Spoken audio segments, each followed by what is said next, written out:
cago en Diola! ¿Pero qué carajo está pasando aquí? ¡Hostia! ¡Cago en la hostia! ¡Cago en Diola!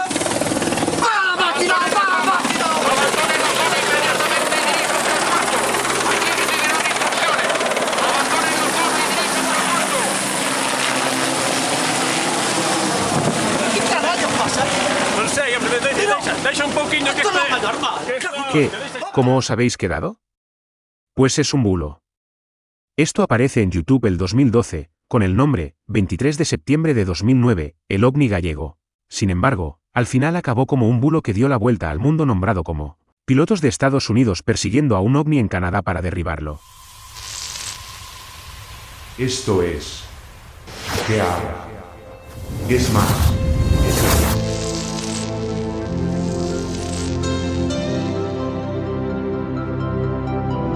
es más, Un engaño dañino homenajeado. El vídeo es una campaña que se hizo hace años para rendir homenaje al actor y director Orson Welles, no un avistamiento extraterrestre real. El vídeo fue subido a YouTube en 2012 por la productora Películas Pendleton, con el título 23 de septiembre de 2009, El ovni gallego. En la descripción de la grabación explican que se trata de una pieza creada por Películas Pendleton y realizada por Jaime Box y Gonzaga Manso para Terra y la agencia de DB España. Canal Gear. Los actores que salen en el vídeo hablan con acento gallego. La campaña fue recogida entonces por medios como La Voz de Galicia, quienes aseguraron que el vídeo es una campaña realizada por la web Terra, en colaboración con la agencia de DB España y Películas Pendleton, y es una forma de rendir tributo a Orson Welles y a su famosa versión radiofónica de la novela La Guerra de los Mundos. Welles dirigió la adaptación a la radio de esta historia sobre una invasión alienígena, que según el New York Times, fue creída por muchos oyentes que huyeron asustados de sus hogares. En declaraciones recogidas por La Voz de Galicia, el entonces responsable de Terra, Rodrigo Pineda, aseguró que en ningún momento habían querido demostrar que era algo real. Esto oficialmente es una pieza creada por Películas Pendleton y realizada por Jaime Box y Gonzaga Manso para Terra y la agencia de DB España. Lo extraño es que no se haga ninguna referencia en el propio vídeo a que es una pieza creada por Películas Pendleton y realizada por Jaime Box y Gonzaga Manso para Terra y la agencia de DB España, como homenaje al actor y director Orson Welles, cosa que podría ser indicio de la mala intencionalidad. Cualquiera sabe que las descripciones muchísimos usuarios ni las miran. El caso es que ahí está, y hubo quien lo utilizó para crear un bulo que dio la vuelta al mundo. Esto a la hora de la verdad, aparentemente no tiene ninguna repercusión en nuestras vidas, puesto que se disuelven rápidamente gracias a las comunicaciones que existen hoy día. Sin embargo, sí tiene una repercusión a la que nadie presta atención. Se está creando una idea errónea sobre los extraterrestres, que en el momento de una venida real, obviamente tendrá consecuencias. La misma situación en otro momento cuando Orson Welles dirigió la adaptación a la radio de la propia novela, La Guerra de los Mundos. Cosa que en este caso, tuvo un efecto muy diferente, que nos da una pequeña idea de lo que podría ocurrir si la llegada de extraterrestres sucediese realmente, aunque en medida de dramatismo, fue bastante leve en comparación de lo que sería una llegada real. Aún así, los efectos del engaño sí tuvo más consecuencias de lo deseado, debido a los escasos medios de comunicación, porque ocurrió en el 30 de octubre del 1938, emitido por la emisora de radio de la CBS de Nueva York, en el programa La Guerra de los Mundos, que se emitía a las 21 horas. Pero, en este caso fue muy diferente, y está claro que lo hicieron aposta para engañar a los oyentes. Primero presentan el programa La Guerra de los Mundos. Seguidamente comienza el programa dirigido por Orson Welles, todo muy normal. Y tras una corta charla sobre actividad ficticia de extraterrestres, da paso a una noticia meteorológica, y cambian al salón del Hotel Plaza de Nueva York, donde Ramón Raquello y su orquesta daban un concierto musical. Todo muy normal, pero era parte de la falsa. Todo ocurría dentro del propio estudio, no conectaba con ningún concierto de Ramón Raquello. Quien tocaba en realidad era la orquesta del estudio, la CBS. De repente cortan la emisión para soltar la falsa, que por la estructura de cómo se aconteció todo, está claro que se hizo aposta para engañar a los oyentes, aunque más tarde, cuando se dieron cuenta de la gravedad, quisieron taparlo poniendo excusas, como estos de La Voz de Galicia. El resultado fue que muchas personas huyeron de sus casas creyendo que era real, algo que por la estructura que se preparó para esa emisión, se ve claramente que el resultado en las personas fue lo que se pretendía, hacer que la gente se lo creyera. Cosa muy normal, porque siempre es la intención, pero se olvidaron del impulso inicial de algunas personas. que actúan prácticamente de modo instantáneo. Y que den gracias de que las consecuencias no fueran más graves en esa ocasión. Puesto que siguieron creciendo y creciendo con el engaño hasta el final del episodio, sin dar ninguna señal hasta que acabó, de que todo pertenecía al propio episodio, y estaréis de acuerdo conmigo, en que esto no parece en ningún momento un capítulo de un programa de radio. Ni siquiera se parece en nada a la propia novela escrita por Herbert Jorvais, publicada por primera vez en 1898, de donde surgió todo. No solo no se le parece en nada, sino que está montado exclusivamente en formato de noticia, cuando en la novela de donde se inspiró el programa de radio, no aparecen en ningún momento tal fuerza noticiaria, no existía ningún protagonismo inclinado a los medios de comunicación, menos a esos extremos, que más que una adaptación, fue una modificación total para el engaño. Wells convirtió una novela de supervivencia en un simulacro de periodismo de emergencia, por lo que es muy posible que este episodio del programa radiofónico en cuestión fuese un hecho intencionado para confundir a los oyentes, solo por fama y audiencia. De hecho, el guión que utilizó no fue obra suya, aunque sí la idea macabra. Es muy diferente hacer creer que algo puede ocurrir y puede ser posible, a hacer creer que está ocurriendo en ese momento. Fue como si en un cine abarrotado de gente se anuncia que hay un incendio. Una cosa así tendría que acabar con alguien detenido y entre rejas. No sé si aquel programa violó alguna ley establecida, pero desde luego fue un ejemplo de... ¡Que viene el lobo! Si imaginó o no lo que iba a provocar, solo lo podía saber él, pero lo que está claro es que eligió el momento oportuno, que pudo ser fácilmente el incentivo que lo motivó para llevarlo a cabo. Ya hacía unos cuantos años que estaba montado un revuelo muy significativo en torno a Marte, motivado por un hallazgo del astrónomo italiano Giovanni Schiaparelli en Marte, que afirmó haber observado surcos de presiones o líneas difusas, que él interpretó como formaciones naturales o canales de agua, y lo llamó canali, intentando referirse a canales naturales, y al traducir esa palabra al inglés, se traduce como canals, que significa canales de navegación o riego. Con ello, la gente lo confundió por canales artificiales, lo que sugería ingeniería inteligente, y el plato estaba servido. Todo el mundo estaba pendiente de Marte, incluso la ciencia empezó a especular con artículos científicos, y la prensa sensacionalista retorciéndolo todo, resaltando la presencia de una civilización marciana, con lo que la creencia de una civilización inteligente estaba tomando protagonismo. Algo que pudo ser perfectamente aprovechado por Wells para cambiar totalmente el guión de ese episodio, y convertirlo en una noticia falsa, que deja claro su intención de engañar, cuando deja a un lado el programa, para entrar en una noticia meteorológica, y en vez de volver al guión del programa La Guerra de los Mundos, pasa al Hotel Plazas falsamente, como antesala del engaño, apartando totalmente a los oyentes de la retransmisión radiofónica de la novela, y tras un rato de actuación musical, de repente corta para entrar en un avance noticiario, cosa muy normal en cualquier programa cuando surgen noticias importantes, y como más clara muestra que refleja la mala intencionalidad, hace los supuestos cambios a emisiones diferentes sin avisar para nada de que seguían con el programa de Orson Welles. Y como bien sabéis, no lo menciona más que al empezar y casi al final, cuando ya se había formado el revuelo. Mi vecina llamó a la puerta toda alterada. «Ven corriendo», me dijo. «Tienes que oír lo que están diciendo por la radio».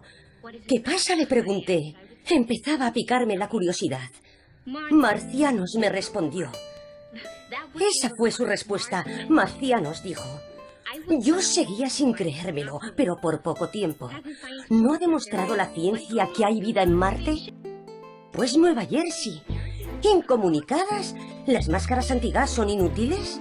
¿Los hombres caen como moscas? En ningún momento de los cambios intermedios se hace referencia a que estaban en el programa de Orson Welles. No se mencionó para nada.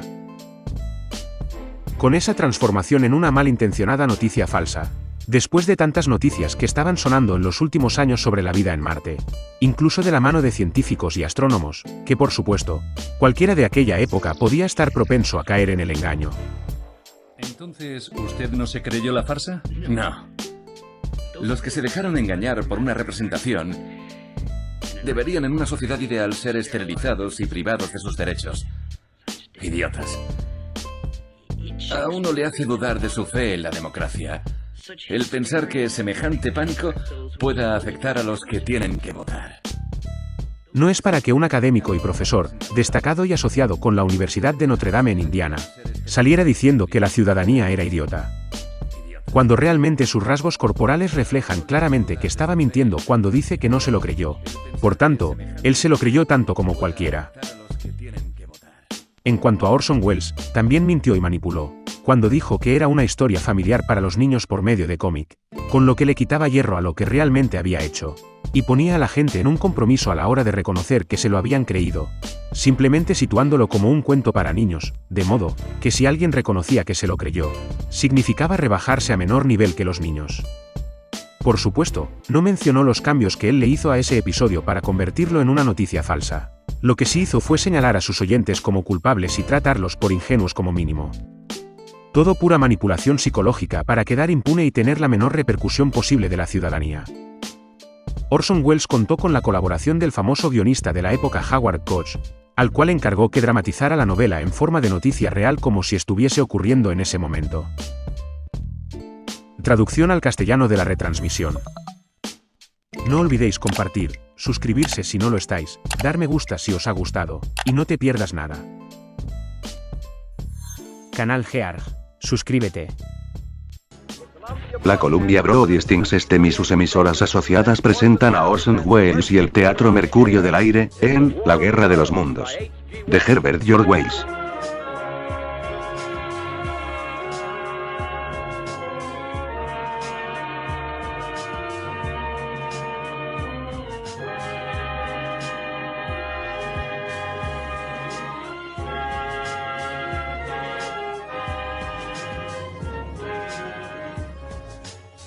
Señoras y señores, a continuación el director del Teatro Mercurio del Aire y protagonista de esta emisión, Orson Welles. Sabemos ahora que en los primeros años del siglo XX, nuestro planeta estaba siendo observado muy atentamente por inteligencias superiores a las del hombre, aunque también tan mortales como las nuestras. Sabemos ahora que mientras los hombres se dedicaban afanosamente a sus múltiples ocupaciones y negocios, estaban siendo examinados y estudiados tan minuciosamente, como el hombre mismo hace con un microscopio cuando examina los microbios que se concentran y multiplican dentro de una gota de agua. La gente se movía alegremente de un lado a otro por toda la faz de la Tierra, dedicada a sus particulares quehaceres, individuos plenamente convencidos de su dominio sobre este pequeño planeta del sistema solar, que, por casualidad, o mejor dicho, por designio divino, el hombre ha heredado, escapando, así, de la misteriosa oscuridad del tiempo y del espacio. Sin embargo, a través del inmenso universo, mentes que son a nuestras mentes como las nuestras lo son a las de las bestias de la jungla, inteligencias poderosas, frías y carentes de sentimientos, contemplaban con envidia nuestro planeta Tierra. Seres que lentamente, pero con mucha seguridad, preparaban un plan contra nosotros. Fue en el año 39 del siglo XX cuando llegó la gran desilusión. A finales del mes de octubre sucedió lo inesperado. El miedo a la guerra se había alejado. Las personas encontraban trabajo nuevamente y las ventas se disparaban. Era la noche del 30 de octubre. La agencia de noticias Crossley estimó que unos 32 millones de personas en todo el país tenía en ese instante conectada la radio.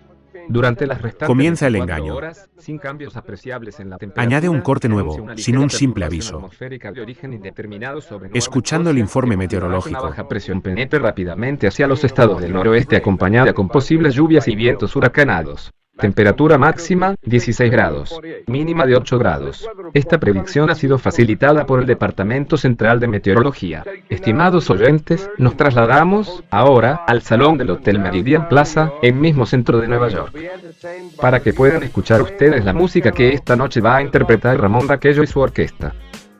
Pasan de las noticias a un evento en el hotel. No olvidéis compartir, suscribirse si no lo estáis, dar me gusta si os ha gustado, y no te pierdas nada.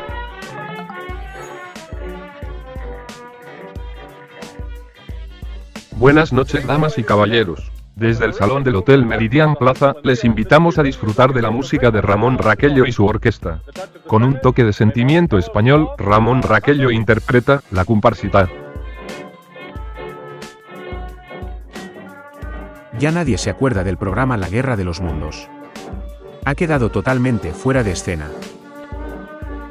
Cuando ya nadie se acordaba ni por casualidad de la Guerra de los Mundos, sueltan la falsa. Señoras y señores, interrumpimos nuestro programa de baile para comunicarles una noticia de última hora procedente de la Agencia Intercontinental Radio. A las 8:20 hora central, el profesor Ferrell del Observatorio de Moldejenic de Chicago, Illinois, comunica que se han observado en el planeta Marte algunas explosiones de gas incandescente que se suceden a intervalos regulares. El espectroscopio revela que se trata de hidrógeno y que este gas se dirige en dirección a la Tierra con enorme rapidez. Después de 40 minutos de noticias falsas llevadas al extremo, lo normal es que ya hubiese muchísimas consecuencias a causa del pánico provocado. Entra el presentador de la CBS, como si de repente conectaran de nuevo con la emisión del programa. Algo que deja claro la intención de confundir, al insinuar que continúan con el programa después de haber dado las noticias. Y con ello apartan la explosión de gas en Marte, de la emisión de Orson Welles. Hora, 21 horas 40 minutos y 25 segundos. Están escuchando en la CBS un programa de Orson Welles y su Teatro Mercurio del Aire, basado en una adaptación de la novela La Guerra de los Mundos de Herbert George Wells. La emisión continuará después de una breve pausa. Aquí la Columbia Broadcasting System. Escuchan La Guerra de los Mundos de Herbert George Wells, interpretada por Orson Welles y su Teatro Mercurio del Aire. Suscríbete. De modo que, el que llegaran tarde, nada de eso. Se hizo a propósito para engañar a la gente y los engañó con todas las letras de engañar y todas sus consecuencias. Así que, menos cuentos y menos homenajes a un farsante sin consideración ni respeto, ni ningún tipo de escrúpulos de responsabilidad, atención o preocupación hacia sus oyentes. Solo era un egoísta que nada más le interesaba el dinero, fama y poder. A partir de aquí, continúan con el teatro, esta vez ya dejando más claro que se trata de un espectáculo. Al final de la retransmisión, según las palabras de Orson Welles, está claro que ya tenía una idea previa del pánico que iba a provocar, o ya había sido informado de lo que había provocado, e improvisó para intentar arreglarlo suavizándolo y excusarse. Estoy sorprendido que un clásico de Herbert George Wells, la historia original de muchas fantasías sobre invasiones, magníficos monstruos del planeta Marte, extremadamente sorprendido de saber que una historia la cual es familiar para los niños por medio de cómics, muchas exitosas novelas e historias de aventuras, ha tenido tal increíble influencia en los radioescuchas. Para mí, lejos de aceptar su responsabilidad, está manipulando con sus palabras. Sí, se ve apenado, pero no hay que olvidar que él también era actor, y en su interpretación, involuntariamente deja entrever también el miedo a las consecuencias. El caso es que, no fue la novela de Herbert George Wells lo que provocó el pánico en la gente, sino la macabra interpretación de Orson Welles, que no era más que una falsa creada con la intención de engañar a los oyentes. Si se estudia un poquito la prensa de los días posteriores a la retransmisión de Orson Welles, podríais saber no la repercusión real del acto, pero sí una aproximación. ¿Todo vale? ¿Todo está permitido? A mi entender, los medios de comunicación tienen demasiadas libertades. Una cosa es que se cree una obra teatral de radio, y otra muy distinta, es que se cree una noticia falsa, más aún de ese calibre que hizo Orson Welles. Sin embargo, esto no acabó ahí, porque el 12 de febrero del 1949, fue copiado. Retransmitieron una nueva versión algo modificada en Ecuador, por Radio Quito, que obtuvo el mismo guión de forma ilegal y sin permisos de Orson Welles, ni de Howard Koch, el guionista original, ni de la cadena CBS para utilizar el libreto del guión. Acabaron haciendo una retransmisión más agresiva y sensacionalista, que también tuvo consecuencias, obviamente, con resultados muchísimo más dramáticos. Y digo yo, ¿cuánto deseaban provocar? ¿En cuántos países más se emitió conociendo las consecuencias? ¿Qué provocaron realmente? ¿Habrán minimizado las consecuencias reales? La narrativa de la emisión en Radio Quito el 12 de febrero de 1949 fue muy similar a la de Orson Welles, ya que se trató de una adaptación directa del mismo guión, pero ecuatorianizada, para que los hechos parecieran estar ocurriendo en tiempo real en los alrededores de la capital. En Radio Quito, al igual que en la versión de 1938, el programa comenzó con música en vivo, un dúo de música nacional llamado Benítez y Valencia, que fue interrumpida abruptamente por un locutor anunciando el avistamiento de objetos extraños. Mientras que Wells situó el aterrizaje en Grover's Mill, Nueva Jersey, la versión de Quito dirigida por Leonardo Páez, ubicó el descenso de los marcianos en Cotocallao, un barrio en el extremo norte de la ciudad, y reportó la destrucción de la cercana ciudad de Latacunga. Para aumentar el realismo, se utilizaron actores que imitaban las voces de figuras públicas reales. Incluso se incluyó un falso mensaje del entonces alcalde de Quito y de un alto mando militar, pidiendo calma a la población y ordenando la movilización de tropas. Se emplearon ruidos de explosiones, zumbidos extraterrestres, y descripciones gráficas de una nube de gas venenoso que se acercaba al centro de la ciudad. La gran diferencia no estuvo en la narrativa, sino en que Radio Quito no advirtió en ningún momento que se trataba de una obra de ficción. Pero no fue la única diferencia, ya se preparó el terreno con anterioridad. Para ambientar a la audiencia, días previos al suceso, el periódico El Comercio publicó notas breves sobre supuestos avistamientos de ovnis en el país. Después lanzaron el programa convertido en noticia falsa, y para colmo, no dieron ni un simple aviso de que era un programa novela radiofónico. Simplemente lo lanzaron como flash informativo espontáneo. Canal GEAR. Suscríbete. Radio Quito, la voz de la capital. Interrumpimos el programa de música nocturna para entregarles un cable urgente de noticias. Según un informe de nuestros reporteros, una inmensa bola de humo y fuego ha descendido sobre la ciudad de Latacunga. Los ciudadanos, muy confundidos, han visto con asombro cómo al disiparse la nube, dejaban ver unos grandes discos plateados con brillantes luces. Su actitud es hostil. Un potente rayo procedente de estas extrañas naves está destruyendo la ciudad. Está inaudito. La gente corre por las calles. No puede escapar. Nadie escucha. La ciudad de Latacunga ha sido destruida por los extraterrestres. En forma de una nube se dirige a Quito. Repito, se dirige a la ciudad de Quito. Todo ello añadido a un guión modificado específicamente para engañar, y a las falsas entrevistas con imitadores de las voces de miembros famosos del gobierno y del ejército, como ministros, mandos del ejército, e incluso del propio alcalde. Fue un cóctel muy minucioso para montar la tormenta perfecta, que deja claro su mala intencionalidad. Provocaron justo lo que querían provocar. Aunque ignorantes a la repercusión que podían causar, con la actitud espontánea de la ciudadanía inducida por personas afectadas personalmente por el engaño. Lo que está claro es que buscaban lo que encontró Orson Welles, fama y riquezas, y para ello, se aseguraron de provocar más impacto que su antecesor, y a la vista está que lo provocaron. Tuvieron que romper la falsa en 40 minutos de emisión, pero ya era demasiado tarde. Ya había habido consecuencias muy dramáticas de suicidios, huidas, accidentes, histeria, terror, etcétera y más etcétera, y al destapar la falsa a los 40 minutos, la ciudadanía quería venganza, y se la tomó. Cuando la población descubrió el engaño mientras se refugiaba o rezaba en las calles, la angustia se convirtió en una furia colectiva que terminó con el incendio del edificio del diario El Comercio, donde operaba la radio, provocando al menos 6 muertes. Las cifras oficiales y los registros históricos del incendio de Radio Quito en 1941 suelen citar entre 5 y 6 muertos, aunque existen indicios y relatos que sugieren que el número de víctimas indirectas pudo ser mayor.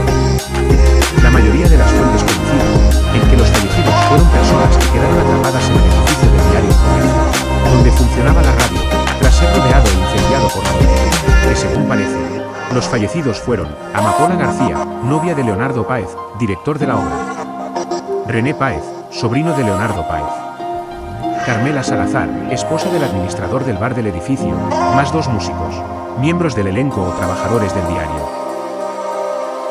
Existen varios factores que alimentan la creencia de que hubo más víctimas de las reportadas oficialmente.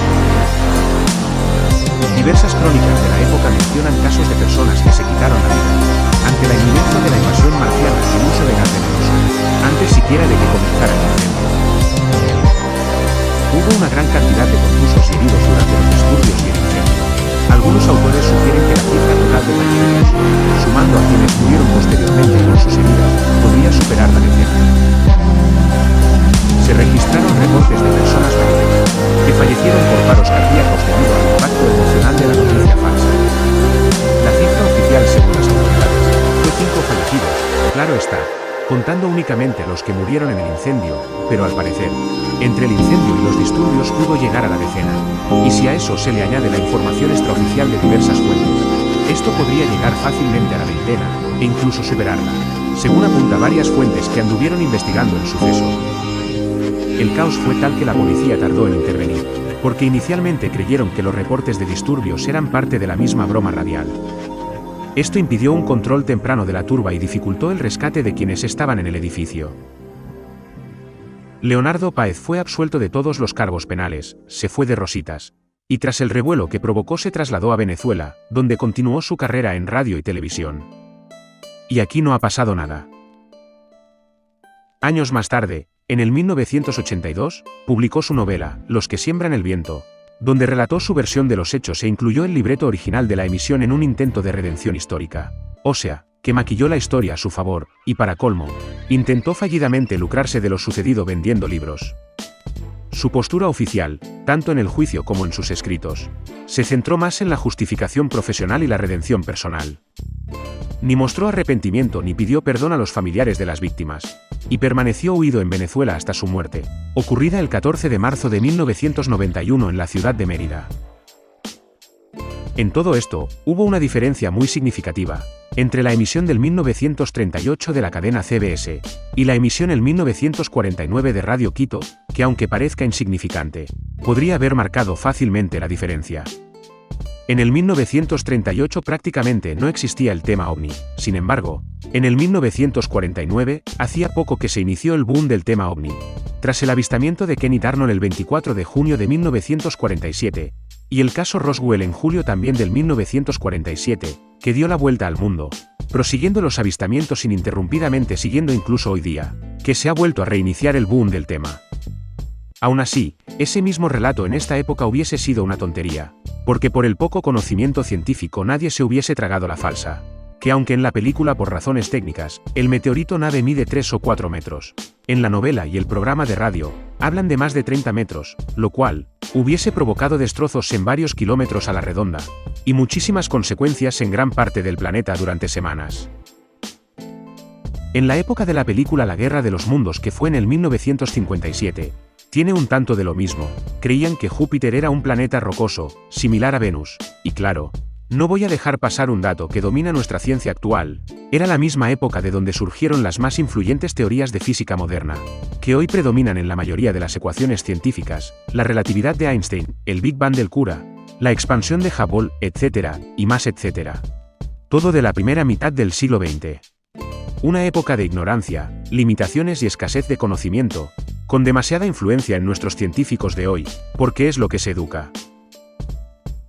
Lo irónico es, que después de provocar incluso varios intentos de suicidio, por un macabro engaño malintencionado que tuvo consecuencias dramáticas, y pudo tenerlas mucho más graves, todavía hasta hace poco se le estén haciendo homenajes por ese polémico trabajo, que más que una obra teatral de radio, fue una noticia falsa para engañar a los oyentes, incrementando con ello las malas sensaciones equivocadas que se tienen hacia los extraterrestres. Hay quienes se preguntan, si no podría ser, que con todo esto de los ovnis actuales, desclasificación de documento y demás, no nos estuviesen preparando para un pronto contacto extraterrestre inevitable, y que ellos saben más de lo que dicen, y que nos están ocultando la documentación más clara. Lo cierto es, que una cosa contradice a la otra. Si ellos tuviesen conocimiento de algo extraterrestre real, y quisieran prepararnos para ello, cualquiera sabe que siempre será mejor mostrar pruebas reales para concienciar a todos, en vez de mantener tanta confusión, que solo altera más a las personas y se crean especulaciones de todo tipo, que a la hora de la verdad, en vez de prepararnos, estaría perjudicando más cualquier posible preparación. No pasa nada porque se sepa que hay más vida inteligente en el universo, todos saben que debe haberla. Ya no estamos en mediados del siglo XX, ni en la edad de piedra.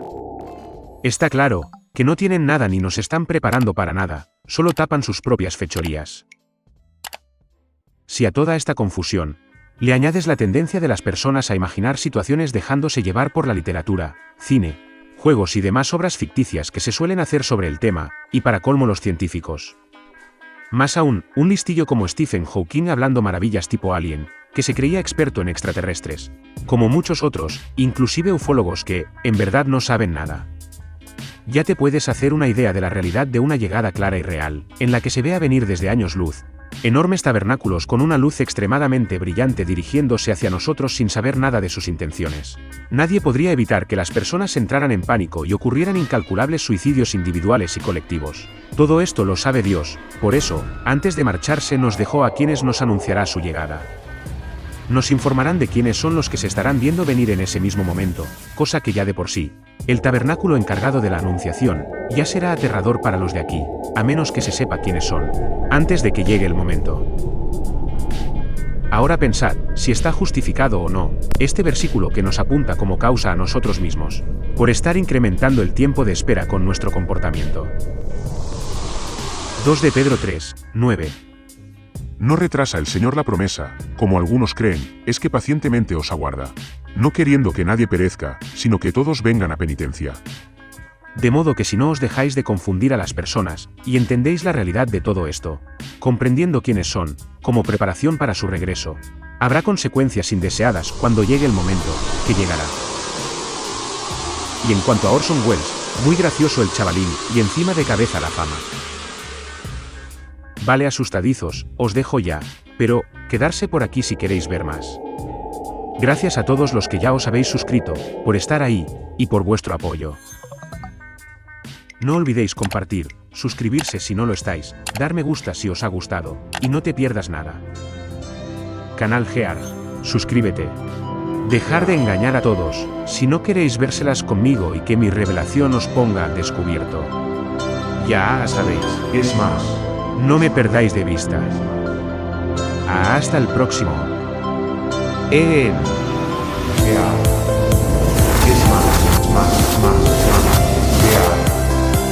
Es más.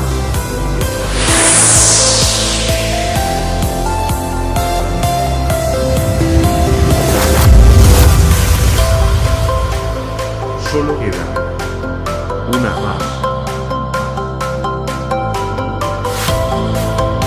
Es más.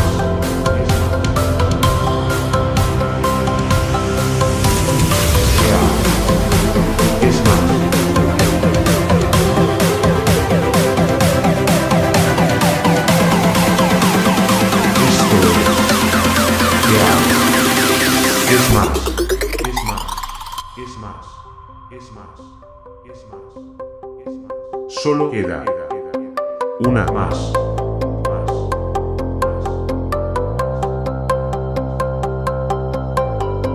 Esto es Gear. Es más.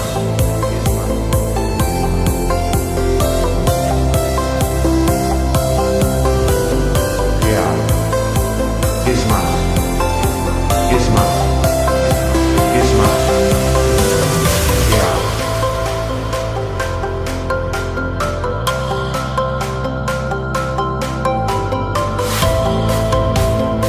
Solo queda una más. Esto es Gear. Es más. Es más. Es más. Es más. Es más. Es más. Es más. Es más.